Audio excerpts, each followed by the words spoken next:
ఎలా ఉంది గుళ్ళోకి.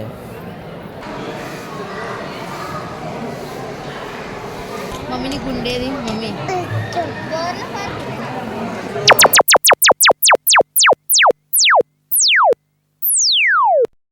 హాయ్ అండి, welcome back to my YouTube channel. అందరూ ఎలా ఉన్నారు? బాగున్నారని అనుకుంటున్నాను. ఈ వ్లాగ్ ఏంటంటే మేము తిరుపతికి వెళ్తున్నాం. మేము తిరుపతికి ఎందుకు వెళ్తున్నామంటే మా చిన్న పాపకి పుట్టుతల తీయించడానికి వెళ్తున్నాం. యాక్చువల్లీ మేము ఇక్కడ ఎందుకు కూర్చున్నామంటే మా ట్రైన్ ఇంకా రాలేదు. రైల్వే స్టేషన్లో కూర్చొని ఉన్నాం.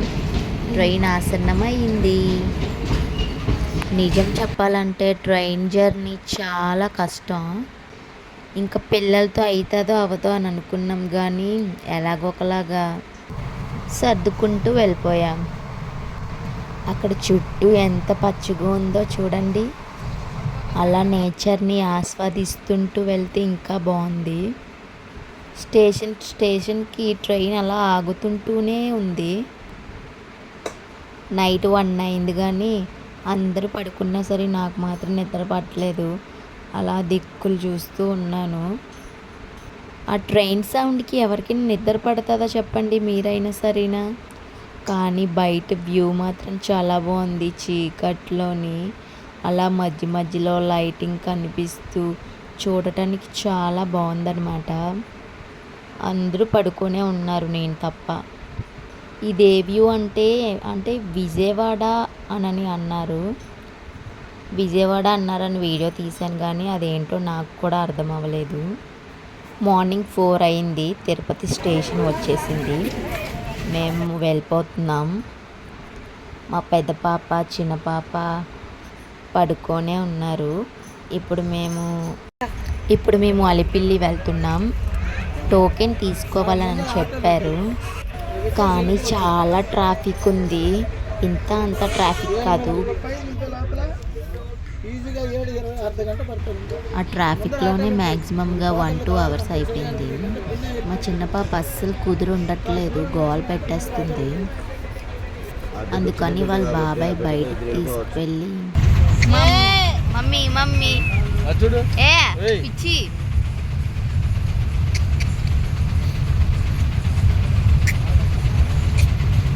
ఇంకా ట్రాఫిక్ నుంచి బయటపడ్డాము. చూసారు కదా, దీన్ని ఏంటంటారో తిరుపతి కొండ. ఇక్కడ ఎవరో మా ఆకలి చూసి టిఫిన్లు కూడా దానం చేస్తున్నారు. మేము అసలు ఏం తినకుండా వచ్చేసాం. చూడండి రష్ ఎంత ఉందో, చివరి వరకు వెళ్ళాలి. టోకెన్స్ ఇస్తారనని నిలబడ్డాం. తీరా గంట నించిన తర్వాత టోకెన్స్ అయిపోయానని ఫ్రీగా లోపలికి పంపించేసారు. ఈ మెట్లు మేము అలిపిల్లి మెట్లు అనుకున్నాం, కానీ శ్రీవారి మెట్లంట. చాలా ఎక్కువ మెట్లు, 2800 మెట్లు ఇవి. మధ్య మధ్యలో కూర్చుంటూ ఎక్కి చాలా దూరం వెళ్ళాలి, చాలా ఎక్కువ దూరం వెళ్ళాలి. మేము ఇంకా అలిపిల్లి మెట్లేమో అనుకున్నాము. తెలియకుండా ఎవరు రాకండి.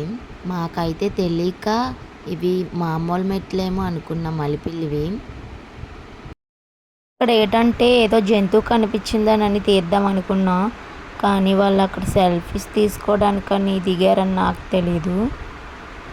అంటే చుట్టుపక్కల యానిమల్స్ వస్తాయని చాలా వాళ్ళ దగ్గర విన్నాను.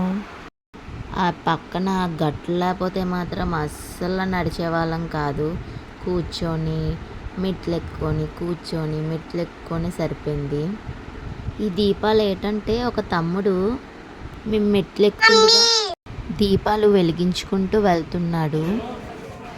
ఆ తమ్ముడు అనుకున్నది సక్సెస్ అయినట్టుంది, మొక్కు చెల్లిస్తున్నాడు. అయినా వెంకటేశ్వర స్వామి చాలా మహిమగల దేవుడు. ఏం కోరుకున్నా ఇట్టే తీరుస్తాడన్నమాట. ఫస్ట్ పైకి మా పాప మా ఆయన ఎక్కారు. ఇక్కడికి వచ్చి కూర్చున్నారు వాళ్ళిద్దరూ. ఆ పైన కోతులు ఉన్నాయంట. నేను చూసుకోకుండా కూర్చుండిపోయాను. నా మీదకి ఒక కోతి పైకి ఎక్కేసింది. వీడియో తీస్తుంటే ఫోన్లు పట్టుకొని వెళ్ళిపోతాయి అని చెప్పారు. అది ఎంతవరకు నిజమో అబద్ధమో నాకు కూడా తెలీదు. ఇదే పిల్లల లైన్ అంట. మాకు తెలియకుండా ఫస్ట్ మేము ఇక్కడికి వచ్చేసాం. యాక్చువల్గా ఏంటంటే ఫస్ట్ గుండ్లు తీసేసాక స్నానం చేసిన తర్వాత అప్పుడు మేము ఆ లైన్ వరకు వెళ్ళాలి. కానీ మేము ముందుగానే వచ్చేసాం. మాకేం తెలియలేకపోయింది. మా ఆయన ఎప్పుడో 5 ఇయర్స్ కింద వచ్చాడంట. కానీ పిల్లలకి సపరేట్గా లైన్ అని తెలీదు. ఇప్పుడు మా చిన్న పాపకి మేము పుట్టుతలు తీయించడానికని వచ్చాము. అక్కడ ఆవిడ ఏమంటుందంటే, ఫస్ట్ టైం తల తీస్తున్నారు కదండి, మాకు ఏమైనా ఇవ్వాలి అని అంటున్నారు. బియ్యం పప్పు ఇవ్వాలి అని అడిగారు. మాకు అలా తెలియదండి అని చెప్తుంటే డబ్బులు ఇచ్చిన దాకా ఊరుకోలేదు. డబ్బులు చేతిలో పెట్టేశాం. ఆ జుట్టు తీసేటప్పుడు మాత్రం చాలా ఏడ్చింది మా చిన్న పాప. అలా ఏడుస్తూనే ఉంది. స్టార్టింగ్లో ఫస్ట్ వేడి వాటర్ వేసారు తలపైన. అప్పటి నుంచి ఏడుపు స్టార్ట్ చేసేసింది అనమాట. ఇంకా మా ఆయన నేను పట్టుకున్న వరకు ఏడుస్తూనే ఉంది. ఇక్కడ ఏంటంటే ఆవిడ ఏమంటుందో నాకు అర్థం అవ్వలేదు. ముందుగా పెట్టు సంథింగ్ ఏంటో అనింది. వాళ్ళ భాష అయితే నాకు అర్థం అవ్వలేదు. ఇక్కడ అస్సలు తెలుగు వాళ్ళు మాత్రం అస్సలు లేరు. కర్ణాటక నుంచి, తమిళనాడు నుంచి, కేరళ నుంచి అందరూ వేరు వేరు భాషల్లో మాట్లాడుతున్నారు. తెలుగులో అయితే ఒక్కరు కూడా మాట్లాడలేదు.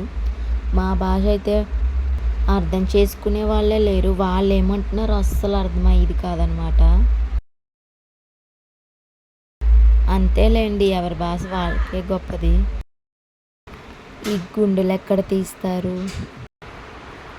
స్నానాలు ఎక్కడ చేయిస్తారు అని కూడా తెలియలేదు. అక్కడ ఎవరినైనా అడిగితే మాత్రం వాళ్ళ భాష మనకు అర్థమవ్వదు. వాళ్ళ భాషలో వాళ్ళు ఏంటో చెప్తున్నారు, వాళ్ళ భాష మనకు అర్థమవ్వదు. మా చిన్న పాపకి గుండె అయిపోయింది చూడండి. గుండెలోనే బాగుంది కదా మామూలు కన్నా. మా పెద్ద పాపకి కూడా గుండె ఫస్ట్ వేడి వాటర్ చేసి ఉంచమన్నారు. వేడి వాటర్ వేసారనమాట. ఇక్కడ ఏంటంటే తీసిన తల హుండీలో వేయమని చెప్పారు ఆవిడ. మా పెద్ద పాప అయితే ఏడుస్తుందని అనుకున్నాం, కానీ అస్సలు ఏడలేదు. అన్ని విషయంలోనే ఏడుస్తుంది, కానీ దానికి ఏంటో అర్థం అవ్వలేనట్టుంది ఆ గుండె తీయడం కూడా. మా ఆయన నేను మొక్కలు చూసుకుంటున్నాం, ఏటి ఏడట్లేదు, ఏడాలి కదా అని. మళ్ళీ తను వినిందనుకో ఏడుస్తుందేమో అనుకొని మేము మూసుకొని ఉన్నాం. ఫస్ట్ నేను అడిగేటప్పుడు 3 కత్తులు అంటే మధ్య మధ్యలో తీస్తానమ్మా అని అనింది. కానీ తీరా చూస్తే జుట్టు చూసి అమ్మ కింద నుంచి కట్ చేయాలని అడిగింది. ఎలాగైతే ఏటానని కట్ చేసి అన్నాను. కింద నుంచి కట్ చేసింది. మళ్ళీ 3 కత్తులు కూడా తీసింది ఆవిడ. అవి కూడా హుండీలో వేయమంది. హుండీలో వేసామన్నమాట. నా జుట్టుని చూసి పొగుడుతుంది, ఏటమ్మా ఇంత లావుగా ఇంత నల్లగా ఉంది అని. ఆవిడ ఎన్ని గుండెలు తీసి ఉంటుంది, ఏదో అలాంటి జుట్టు చూడలేనట్టు మళ్ళీ నాతో చెప్తుంది చూడండి. ఇక్కడ మేము స్నానం చేసి రెడీ అయ్యి ఉన్నామన్నమాట. మా ఆయన గారు స్నానం చేయడానికి వెళ్ళారు. మా పెద్ద పాప ఎప్పుడు ఫోన్ పట్టుకొనే ఉంటుంది, ఎంత చెప్పినా అర్థం చేసుకోదు. ఇదే లాస్ట్. ఇక్కడే ఫోన్లు బ్యాగులు లాక్లో పెట్టేయాలన్నమాట. అందుకే లాస్ట్ సారిగా తీస్తున్నాను ఈ వీడియో. లాక్లోకి వెళ్ళిపోయాయి అన్నమాట.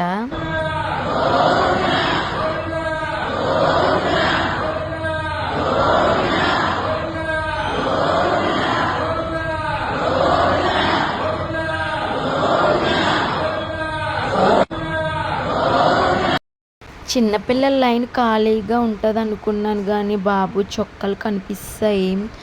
అస్సలు ఖాళీయే లేదు. అలాగా కదలడం ఏమీ లేదు, అలా నించొని ఉండడమే. అస్సలు లైన్ చూస్తే బాబు పిల్లలతో చాలా ఇబ్బందిగా ఉంటుంది. అప్పటికి తనకి టిఫిన్ పెట్టలేదు, మధ్యాహ్నం అన్నం పెట్టలేదు, ఏమేమీ పెట్టలేదు. మా దర్శనం అయ్యేసరికి 4:30 అయింది. 4:30కే పెట్టాను. మార్నింగ్ నుంచి అసలు ఏం తినలేదు తను. మేమైనా 1:30కి వెళ్ళి 4:30కి వచ్చాం, కానీ మాతో వచ్చిన మా అత్తాలు మాత్రం 24 అవర్స్ ఉన్నారు లాకర్ రూమ్లో లాగా. వాళ్ళు 11:30కి వెళ్ళారు, మళ్ళీ మార్నింగ్ 6:30కి వచ్చారనమాట. చూడండి, పిల్లల లైన్కి జనరల్ లైన్కి అదే తేడా. వాళ్ళు వచ్చేసిన తర్వాత మేము ఇంకా రిటర్న్ అయిపోయామన్నమాట. ఇదే మా జర్నీ, అంతకుమించి ఏం లేదు.